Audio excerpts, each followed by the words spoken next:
Bonjour. Aujourd'hui, je voudrais lire avec vous le psaume 87. Un psaume d'espérance, me direz-vous? Oui, je l'ai intitulé « L'espérance qui ne dit pas son nom ». En effet, même si le mot « espérance » ne s'y trouve pas, ce psaume n'existerait pas s'il n'y avait pas d'espérance. De part en part, il est sous-tendu, soutenu par l'espérance, par une très forte reliance à Dieu, le Dieu que le psalmiste appelle « mon Dieu » et « mon salut », et dont le sort est lié à celui du suppliant. Mais avant de le découvrir, il nous faut accompagner le psalmiste au creux du malheur, au creux de ses paroles difficiles. La première impression que l'on a en effet en lisant ce psaume, c'est qu'il s'agit d'un cri désespéré. Tout d'abord, il dit, dans les 2 premiers versets, le cri. « Seigneur, mon Dieu et mon salut, dans cette nuit où je crie en ta présence, que ma prière parvienne jusqu'à toi, ouvre l'oreille à ma plainte. » Ensuite, le verset 4 commence par le petit mot « car » qui introduit la description du malheur. Pourquoi Dieu doit entendre ma plainte? Et là, il énumère « Mon âme est rassasiée de malheur, ma vie est au bord de l'abîme. On me voit déjà descendre à la fosse, je suis comme un homme fini. Ma place est parmi les morts, ceux que l'on a tués, enterrés, ceux dont tu n'as plus souvenir, qui sont exclus et loin de ta main. » Jusque-là, il décrit son malheur, son épreuve, en parlant à Dieu et en lui disant « voilà ce qui m'arrive ». À partir du verset 7, le ton change. Il décrit toujours son malheur, mais cette fois en attribuant la cause du malheur à Dieu lui-même. Il l'accuse. Tu m'as mis au plus profond de la fosse, en des lieux engloutis, ténébreux.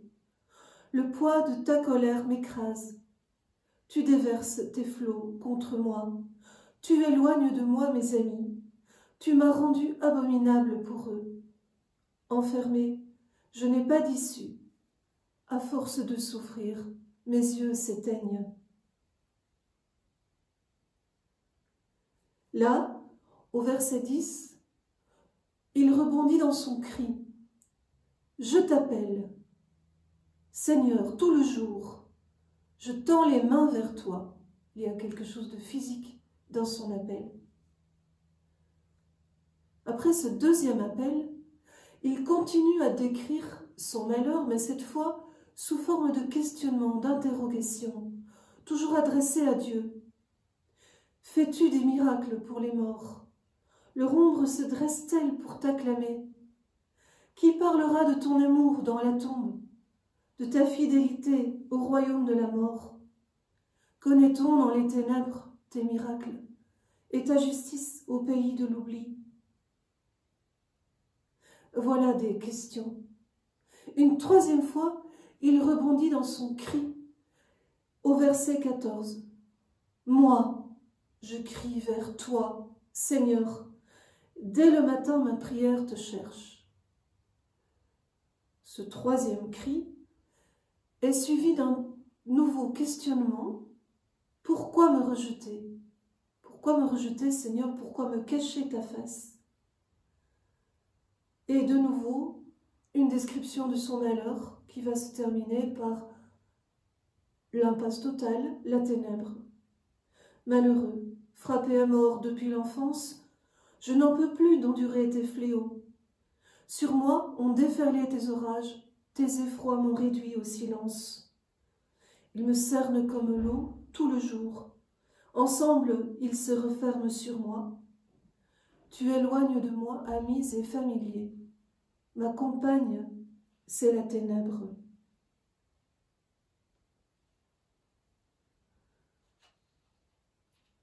Après cette vue d'ensemble, je peux donc constater qu'il y a bien 3 temps dans le psaume, 3 cris, suivis chacun d'une description du malheur, soit sous forme de description neutre, soit sous forme d'accusation, soit sous forme d'interrogation. Comment cela peut-il se faire?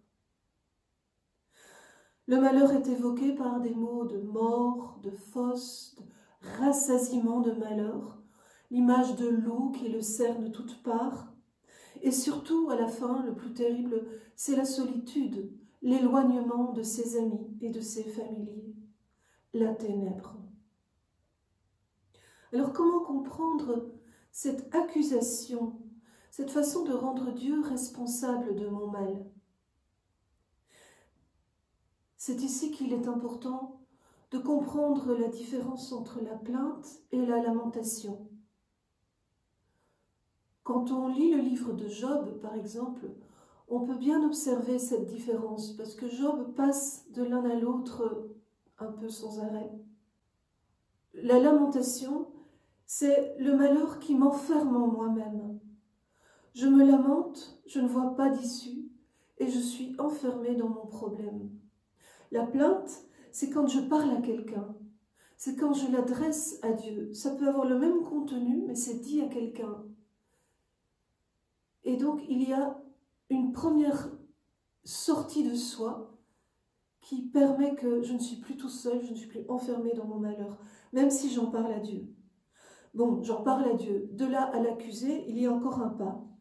Job le fait aussi dans certains passages. Il y a donc des similitudes entre le psalmiste du psaume 87 et Job. Je vous cite un exemple. « Pourquoi caches-tu ta face et me considères-tu comme un ennemi ?» Job 13, 24. Dieu est-il mon ennemi? Je constate que par ailleurs dans ce psaume il n'est pas question d'ennemi. Le mot ennemi n'apparaît pas, ni aucun oppresseur qui viendrait de l'extérieur, et la description du mal semble totalement intérieure, c'est peut-être de l'ordre de la maladie, et même plutôt, on pourrait dire, de la maladie mentale, du désespoir, d'un profond problème intérieur de cet homme qui crie sans trouver d'issue.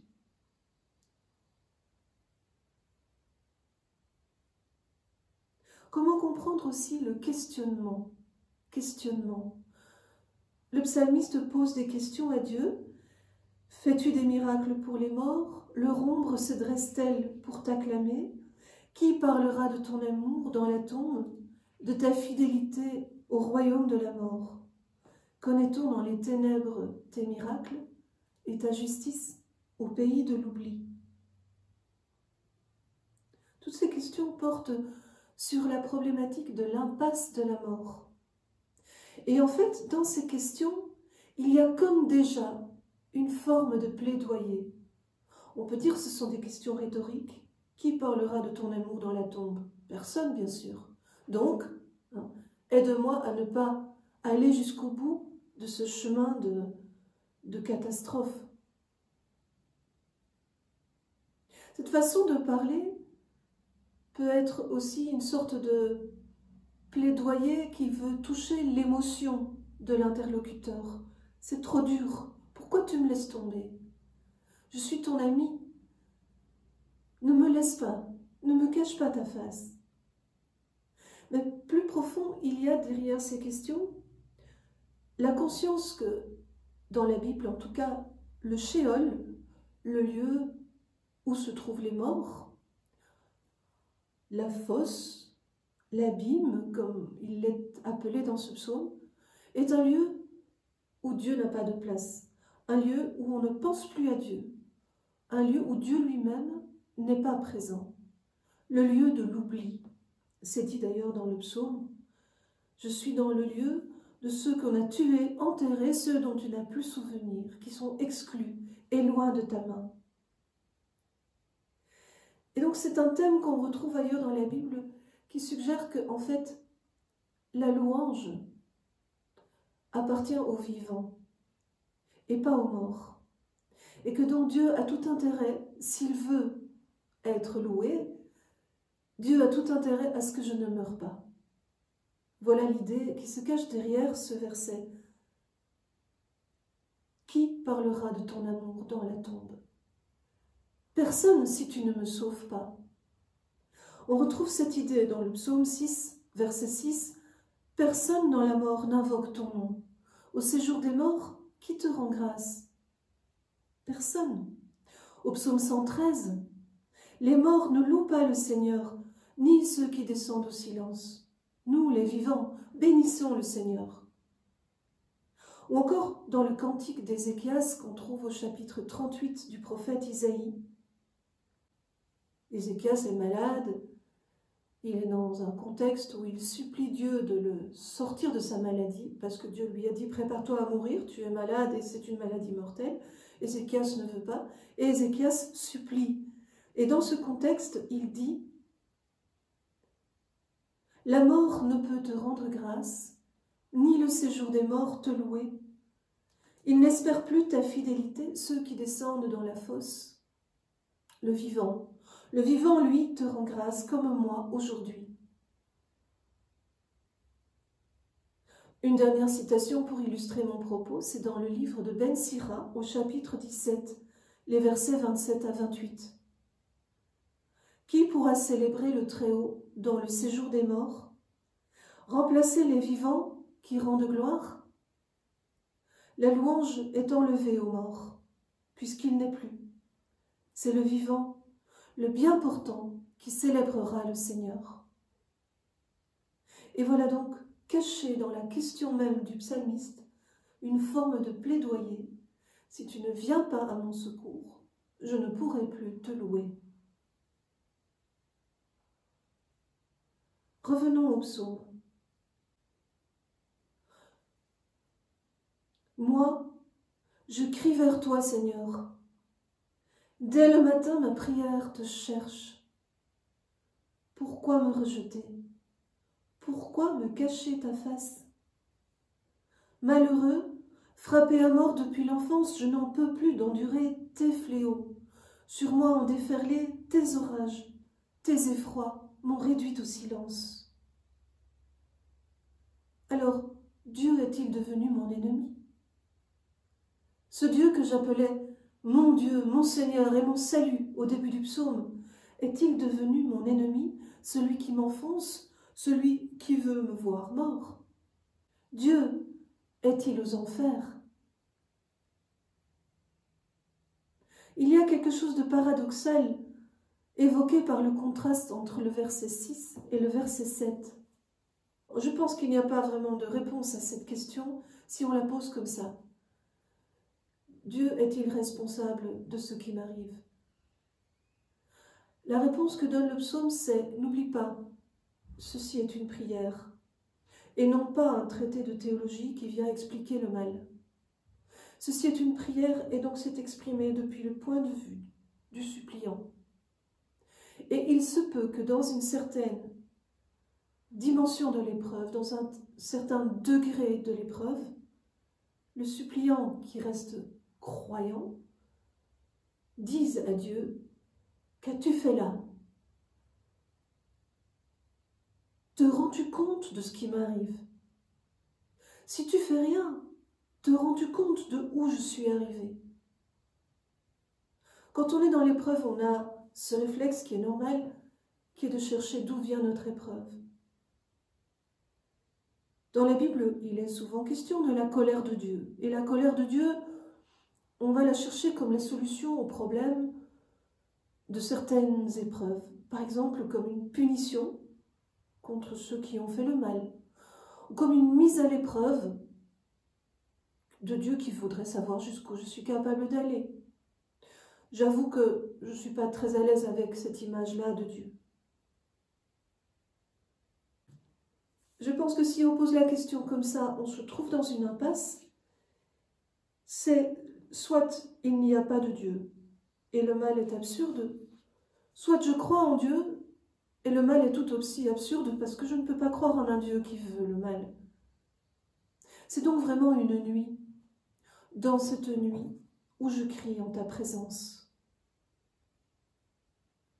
Le psalmiste m'oblige à ne pas fuir cette nuit, parce que je pense que beaucoup d'hommes et de femmes aujourd'hui se trouvent dans ce genre de nuit. Et le psalmiste nous donne des mots pour crier dans les nuits. Mais il y a un mot qui est comme une clé qu'on tourne ici dans la serrure et qui va nous aider. Je reviens au début du psaume, qui dit « Seigneur, mon Dieu et mon salut, dans cette nuit où je crie en ta présence. » En ta présence. Alors ça n'a l'air de rien, ce petit mot-là. Devant toi. Préposition qu'on peut trouver dans toutes sortes de contextes. Mais pourquoi justement ici, en ta présence, et pas devant ta face? Parce que la plupart du temps, quand la Bible veut dire en présence de Dieu, elle dit devant la face de Dieu. Ici, c'est un autre mot. Évidemment, si le psalmiste dit par ailleurs que Dieu lui a caché sa face, il ne peut plus être devant sa face. Alors le mot qui se cache derrière ce « en ta présence », neged en hébreu,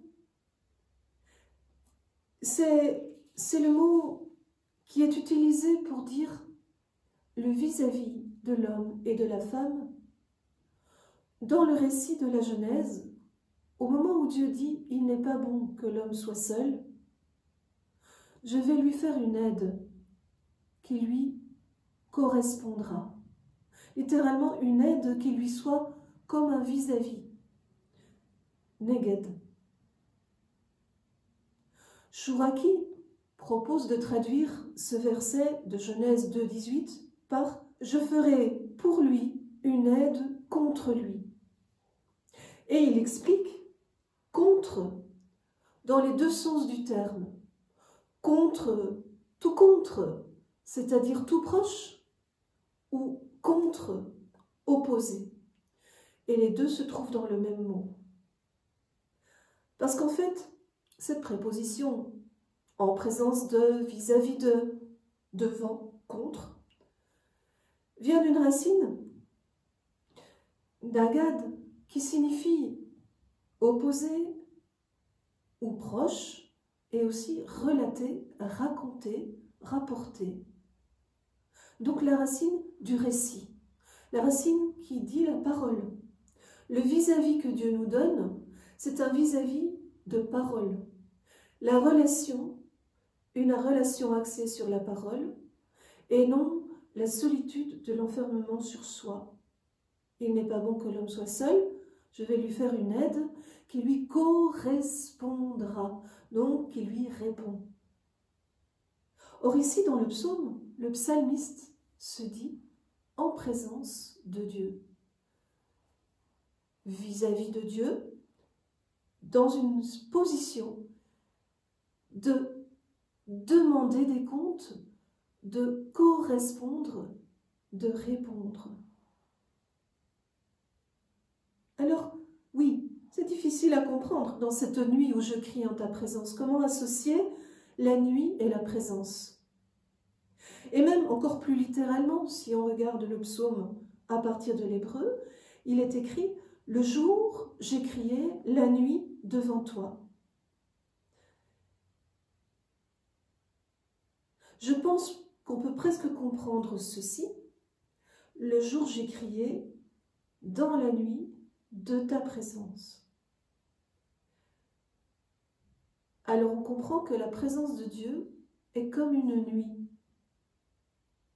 Oui, parfois, la présence de Dieu est comme une nuit, comme un mystère, comme un lieu de non-connaissance, une énigme. Le début du psaume se situe dans cette nuit. La fin du psaume insiste pour dire « Ma compagne, c'est la ténèbre ».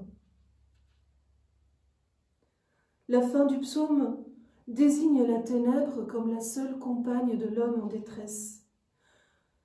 C'est comme si l'homme disait « Je connais la ténèbre et la ténèbre me connaît ». Que dire pour conclure? À première vue, ce psaume ne parle pas d'espérance, mais seulement du malheur. Mais il nous invite à ne pas détourner le regard. Quand nous sommes dans l'épreuve et que nous voulons quand même continuer à croire en Dieu, souvent nous voulons sauver Dieu, c'est-à-dire lui trouver des excuses. Non, ce n'est pas possible, Dieu n'est pas à l'origine de mon épreuve. On invoque Dieu comme le refuge de l'homme éprouvé. On se console en se disant qu'il finira bien, tôt ou tard, par faire triompher le bien. Ou alors l'épreuve est telle que nous perdons toute foi. Le psaume 87 nous propose un autre chemin, plus authentique. Ne pas nier l'épreuve, ne pas nier le paradoxe d'un Dieu qui semble impuissant à me sauver et que pourtant je m'obstine à appeler mon salut. Et du coup, me tenir en sa présence comme un vis-à-vis, même si c'est de nuit. La nuit de la foi, mais la foi.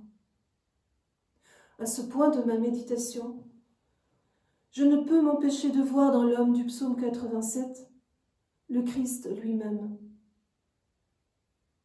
parfaitement accordé à la volonté du Père. Son chemin aboutit un jour à la porte des enfers.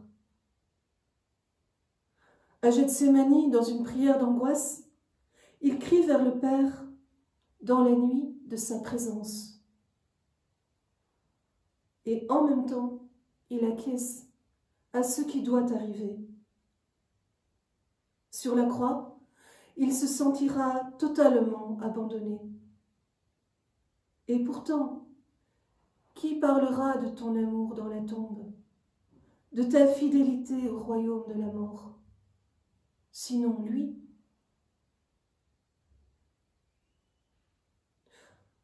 Citons pour terminer un dernier passage du livre de Job.